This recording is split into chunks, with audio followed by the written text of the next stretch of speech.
If you're looking for a gluten-free, higher protein snack bread, I have just the recipe for you.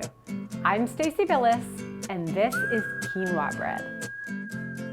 Now, I've made this recipe using red quinoa, but I know people who've used it using other types of quinoa, and that's all you need.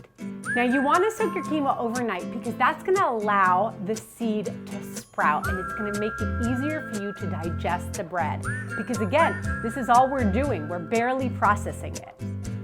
The next morning, check on your quinoa. It should have absorbed most of the water, but if you see that there's still some water left in the bowl, strain it.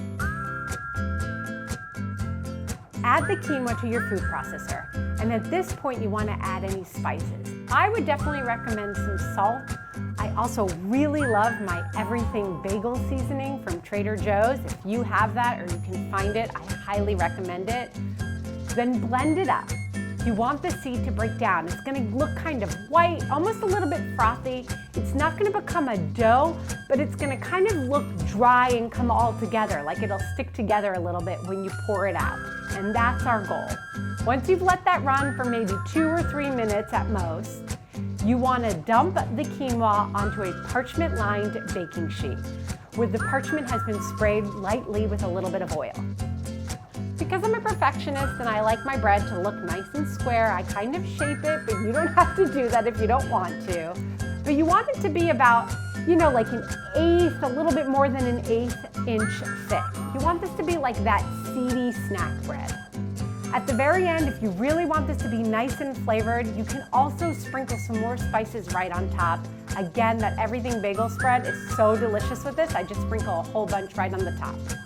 Pop it into an oven that's been preheated to 450 degrees and bake it for 15 minutes. Then take it out and you want to flip it over. I found that the best way to do this is to actually take the parchment paper, flip the whole thing over, and carefully peel the parchment paper off. Then pop it in for another 10 minutes. That's it. When you take it out, it'll be nice and stiff, kind of like a snack bread consistency. Cut it up, top it with avocado, hard-boiled egg, even Greek yogurt or cottage cheese. And if you're looking to pack your diet with more protein, or maybe even your kids' diet, this is a really great way to do it. And that's when you want to focus on those protein-packed toppings as well. If you like the sound of this recipe, be sure to give it a thumbs up and leave a comment below. I love hearing from you guys. And don't forget to subscribe. A new video comes out every week.